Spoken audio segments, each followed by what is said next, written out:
오늘은 ISA 계좌의 효과적인 운영 전략과 포트폴리오 구성법에 대해 완벽히 정리해드리겠습니다. 단순히 계좌를 개설하는 것을 넘어 어떻게 하면 세금은 줄이고 수익은 극대화하며 자산을 모아갈 수 있는지 그 핵심 방법을 설명드리겠습니다. ISA는 재테크의 필수 관문인 만큼 오늘 영상을 통해 여러분만의 탄탄한 투자 로드맵을 확실히 그려보시면 좋겠습니다.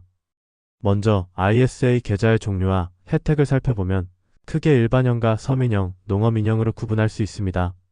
19세 이상 거주자라면 누구나 가입 가능하며 연간 2천만 원씩 총 1억 원까지 납입할 수 있고 사용하지 않은 한도는 2월도 가능합니다.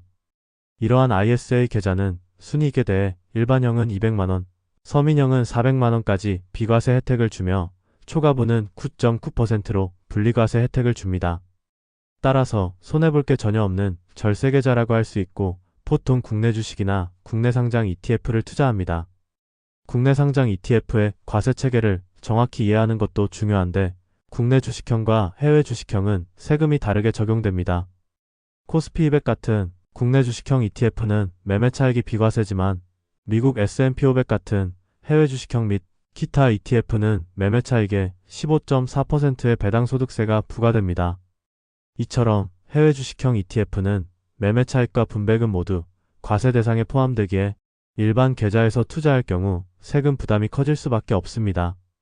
바로 이 지점이 해외 주식형 및 기타 ETF를 반드시 ISA 계좌에서 투자해야 하는 결정적인 이유가 됩니다.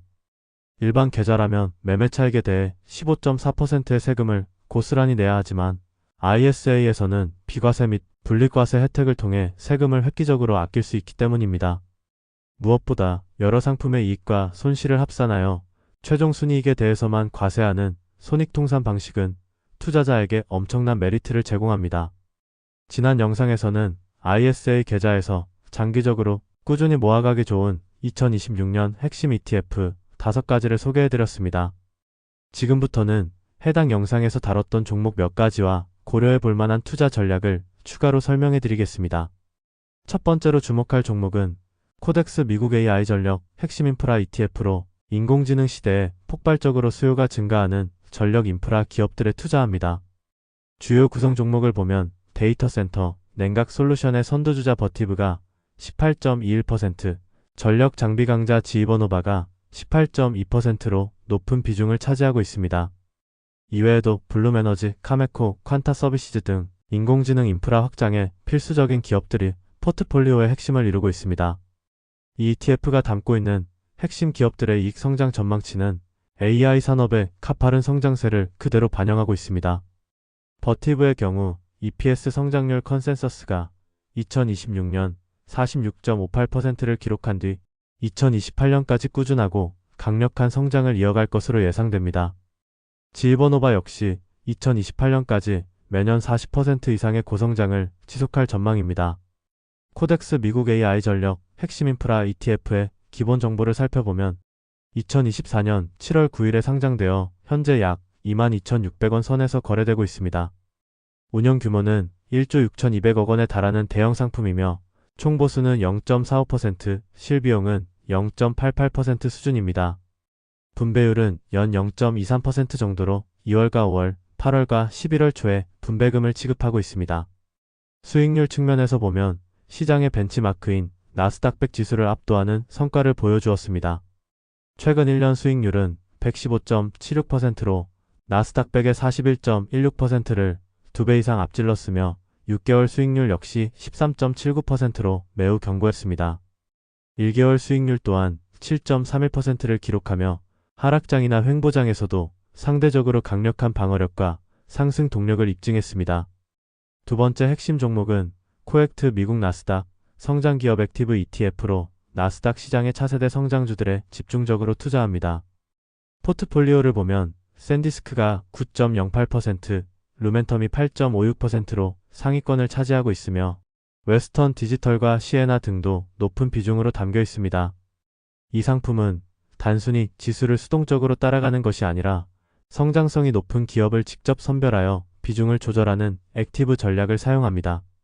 이 ETF는 최근 주가 상승 모멘텀과 이익 성장세가 가장 우수한 종목들에 공격적으로 비중을 싣는 것이 특징입니다. 실제로 주요 편입 종목인 샌디스크는 연초 이후 301.26%, 루멘텀은 136.35%라는 수익률을 기록하며 나스닥 100의 성과를 크게 따돌렸습니다. 코액트 미국 나스닥 성장기업 액티브의 기본 정보를 보면 2025년 2월 25일에 상장된 비교적 신규 상품이며 현재 주가는 약 18,300원 수준입니다. 총보수는 0.5% 인하, 실비용을 포함하면 1.97%로 비용 면에서는 다소 높지만 그만큼 공격적인 초과 수익을 목표로 운용됩니다. 현재 2,900억 원 규모로 운용 중이며 액티브 펀드 특유의 유연성을 활용해 빠르게 변화하는 시장 상황에 민첩하게 대응하고 있습니다. 수익률 성과를 지수와 비교해보면 액티브 운용의 강점이 고스란히 드러나는데 나스닥 100 지수를 크게 상회하고 있습니다. 최근 1년 수익률은 117.06%에 달해 나스닥 100의 41.16%보다 무려 75%포인트 이상 높은 독보적인 성과를 거두었습니다. 단기 성과인 1개월 수익률 10.34%, 6개월 수익률 32.77% 역시 시장을 이기는 모습을 보이며 꾸준한 우상향 곡선을 그려나가고 있습니다. 하지만 주의할 점은 이런 기술주 중심의 포트폴리오는 시장이 급격히 하락할 때 변동성이 매우 커질 수 있다는 것입니다. 만약 기술주 전반에 걸쳐 하락세가 지속된다면 세제 혜택을 충분히 누리지 못하고 원금 손실을 볼 위험이 존재합니다. 따라서 전체 계좌의 안정성을 지키기 위해서는 기술주와 상관관계가 낮은 미국 배당 다우존스나 금 ETF 등을 일정 비중 섞어주는 분산 전략이 필수적입니다. 백테스트 결과를 확인해보면 미국 배당 다우존스는 나스닥 100과의 상관관계가 0.63으로 낮아 포트폴리오 보완 효과가 뚜렷합니다.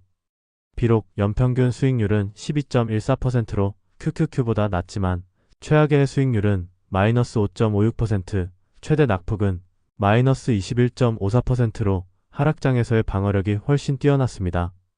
변동성을 효과적으로 관리하면서 배당 수익까지 챙기길 원하는 투자자에게 최고의 시너지를 제공하는 상품입니다. 안전자산의 대명사인 금은 나스닥 100과의 상관관계가 0.14에 불과하여 자산 배분 효과를 극대화해 줍니다. 금은 연평균 15.93%의 준수한 수익률을 기록하면서도 변동성은 낮은 수준을 유지해 왔습니다. 최악의 수익률은 마이너스 4%, 최대 낙폭은 마이너스 18% 수준에 그쳐 포트폴리오 분산 관점에서 반드시 주목해봐야 합니다. 국내에 상장된 미국 배당 다우존스 ETF 중에서는 최근 에이스와 코덱스 상품이 성과 측면에서 두각을 나타내고 있습니다. 최근 1년 수익률을 보면 에이스가 29.73%, 코덱스가 29.7%를 기록하며 타이거나 솔 상품을 근소한 차이로 앞서고 있습니다. 물론 총보수와 총수익률 모두 아주 큰 차이는 없기 때문에 편하게 선택하셔도 좋을 것 같습니다. 금 투자를 고려하신다면 솔 국제금 ETF가 매우 매력적인 선택이 될 수 있는데 총보수가 0.05%로 업계 최저 수준이기 때문입니다. 또한 이 상품은 국제금 시세를 투명하게 추정하므로 국내 시장 특유의 프리미엄이나 가격 왜곡에 대한 걱정 없이 안심하고 투자할 수 있습니다. ISA 계좌 내에서 안전자산의 비중을 채울 때 비용 효율성을 최우선으로 한다면 가장 먼저 고려해야 할 종목입니다. 오늘 살펴본 내용을 정리하자면 ISA 계좌의 강력한 절세 혜택을 베이스로 성장주와 배당주 그리고 금과 같은 안전자산을 적절히 섞는 것이 핵심입니다. 제가 설명해드린 포트폴리오 전략을 참고하여 꾸준히 분할 매수로 자산을 모아가신다면 장기적인 경제적 자유의 꿈에 한 발짝 더 가까워질 것입니다. 오늘 영상이 여러분의 성공적인 ISA 투자에 큰 힘이 되길 바라며 저는 더 알찬 정보로 다시 찾아뵙겠습니다. 그럼 이번 영상이 도움이 되셨다면 구독과 좋아요 부탁드리며 알림 설정을 해놓으시면 양질의 영상들을 빠르게 만나보실 수 있습니다.